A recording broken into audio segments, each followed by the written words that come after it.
relatório divulgado pelo Banco Mundial indicou que em março os preços agrícolas no mercado internacional registraram queda de 1,6% em relação ao mês anterior.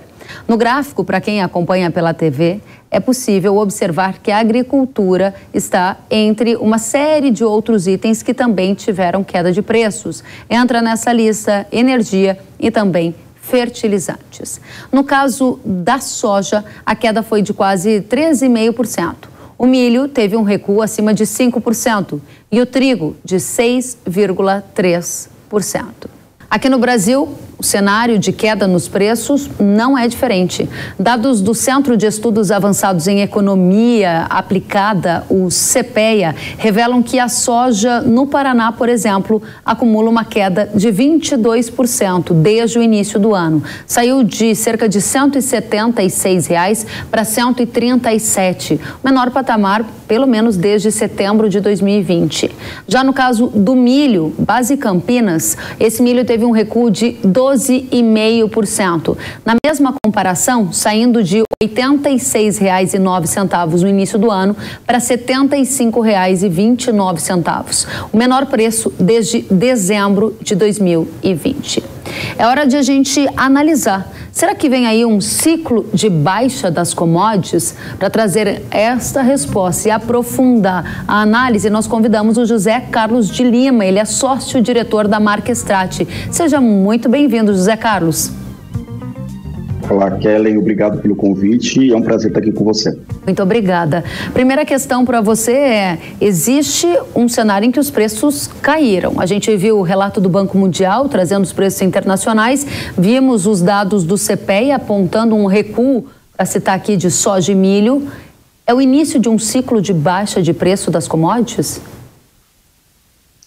A sua pergunta é muito importante e pertinente por duas razões. A primeira, quando a gente começa a falar se é um ciclo de baixa ou não, o que eu preciso primeiramente considerar é que nós estamos vivendo um momento pós-pandemia, agora 2023. E é natural a gente recordar que nos últimos 3 anos nós tivemos uma valorização das commodities quase que como um todo. O que, de certa maneira, o que a gente acaba percebendo, então, é uma, digamos, normalização, de certa forma, dos preços que eram praticados até então. Haja vista, nós tivemos aquela supervalorização nos anos 2020, 2021 e 2022 também se manteve um pouco alta. Então, portanto, agora o que a gente pode dizer é, de certa forma, é a adequação dos preços para a realidade, digamos, de um momento de mercado comum. O grande problema é que nós entramos em 2023 com o preço que está se adequando, ou seja, está indo para a média, enquanto a partir dos custos de 22, principalmente em termos de fertilizantes, acabam e deverão pressionar significativamente as margens daqueles produtores que acabaram não fazendo trava, ou pelo menos não acabaram se preocupando em segurar, assegurar ali os seus custos de produção com insumo. Você fala que é uma normalização dos patamares em relação àquilo que nós tínhamos antes da guerra, antes da pandemia. Mas essa informação, a depender de como ela for recebida, ela pode gerar um certo pânico em muitos agricultores. Por quê? Porque quando a gente fala de normalização no período pré-pandemia, a gente volta para os patamares de preços que eram bem mais baixos do que os praticados atualmente.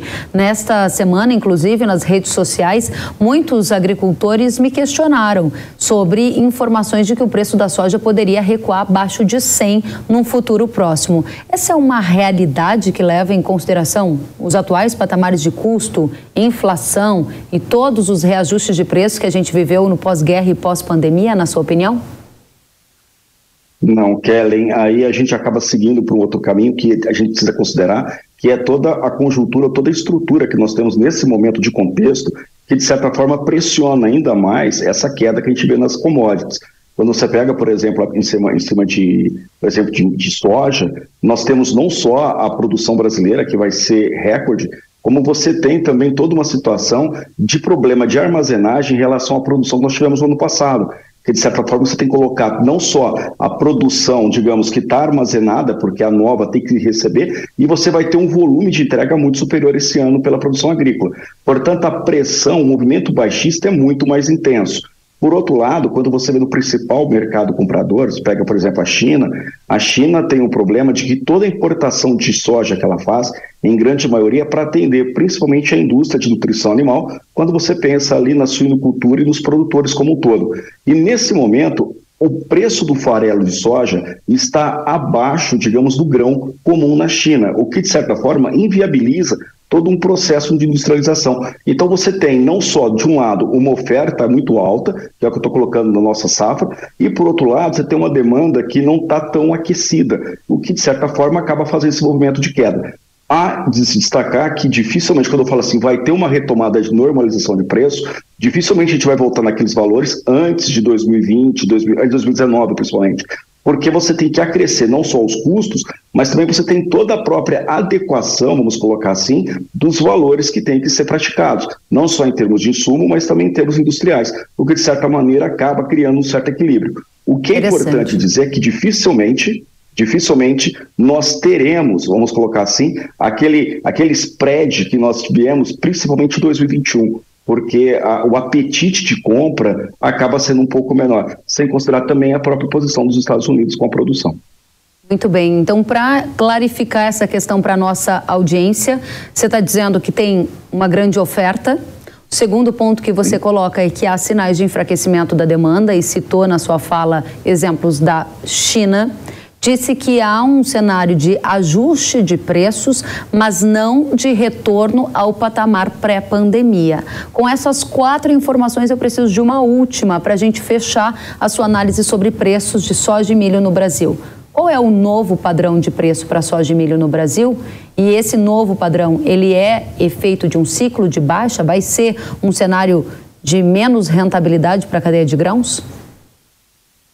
Em 2023, sim, tudo leva a crer que a rentabilidade tende a ser menor. É muito difícil você pegar e cravar, determinar um preço, mas é possível você afirmar que, primeiro, a gente tem aí sim um período de ciclo de baixa, que tem essa queda, e nós já estamos no meio dela. Isso é importante. Então, a gente já está vivendo esse ciclo.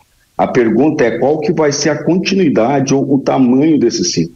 E aí, por outro lado, a gente não pode desconsiderar que nesse momento, quando você pega e olha, por exemplo, os Estados Unidos aumentando a taxa de juros dele, na prática você passa a ter um governo que está valorizando o investidor a colocar na renda fixa americana, o que de certa forma tira capital de investimento, principalmente em renda variável, onde as commodities estão alocadas. Então a gente tem toda uma conjuntura, Kelly, que de certa forma pressiona os preços. A gente vive, digamos, um momento atípico em que a gente tem logo numa sequência de uma grande produção e de investimentos altos, principalmente em termos de custo de insumos, a gente tem um outro lado que é não só esse apetite, vamos colocar assim, do investidor para investimentos mais seguros, no caso, a renda fixa americana, quando aumenta a taxa de juros, acaba tirando dinheiro que está no mercado financeiro e que, de certa maneira, também ajuda a alavancar o preço no mercado físico. Então a gente tem essa situação de equilíbrio que precisa ser considerado, Kellen. Muito bem, você quer fazer algum ajuste em relação a patamares ou fica muito complicado projetar patamar de preço para soja e milho nesse ambiente tão incerto que a gente vive? Nesse momento seria extremamente inseguro você colocar um preço. Uma coisa que geralmente nós costumamos falar aqui na Marquestrate é sempre o produtor ter atenção com seus custos, porque o mercado ele tem essa volatilidade. E daí a importância de sempre você travar os custos de produção e você deixar aquela margem para você trabalhar no mercado spot. É muito inseguro qualquer número nesse momento de contexto que nós vivemos, Kellen. Muito bem, eu volto com você em um segundinho. A gente continua na pauta de grãos, olhando agora para o que acontece lá na região do Mar Negro. A Rússia disse recentemente que as perspectivas para a renovação do acordo que permitiu exportar grãos pelo Mar Negro não são boas. O tratado foi renovado entre russos e ucranianos e termina em 18 de maio. A Rússia diz que não irá prorrogar o acordo a menos que o Ocidente remova as sanções aplicadas ao país. Esse é um elemento super importante para entrar nessa análise sobre preços de commodities agrícolas. Os preços de soja e milho no Brasil, eles tendem a ser impactados por essa decisão lá da Rota do Mar Negro, né, José Carlos? O fechamento da Rota do Mar Negro geraria uma disparada de preços das commodities, como a gente viu lá no passado, quando houve toda aquela tensão em relação às exportações da Ucrânia, que ficaram limitadas?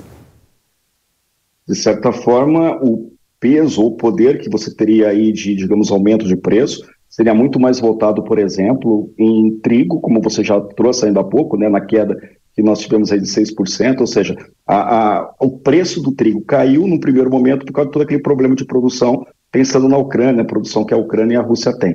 Por outro lado, a gente tem que considerar também o milho, que é um importante país produtor, no caso a Rússia. Então o impacto seria direto e totalmente seria sentido em algumas commodities, principalmente em milho e trigo, nesse caso de forma muito mais dirigida, Kellen. Muito bem, então esse é um fator altista que você colocaria nessa conta, que para fechar a régua, a resposta que eu preciso saber de você é: vem por aí um ciclo de baixa das commodities agrícolas? O agricultor brasileiro precisa abrir o olho porque os tempos mudaram? Sim, com toda certeza. A gente está entrando no momento de ajuste nos valores de preço das commodities como um todo, tanto em termos de commodity agrícola, metálicas e também minerais. E a gente também precisa considerar que o apetite chinês, nesse atual momento, ele está muito mais equilibrado do que foi há 2 anos.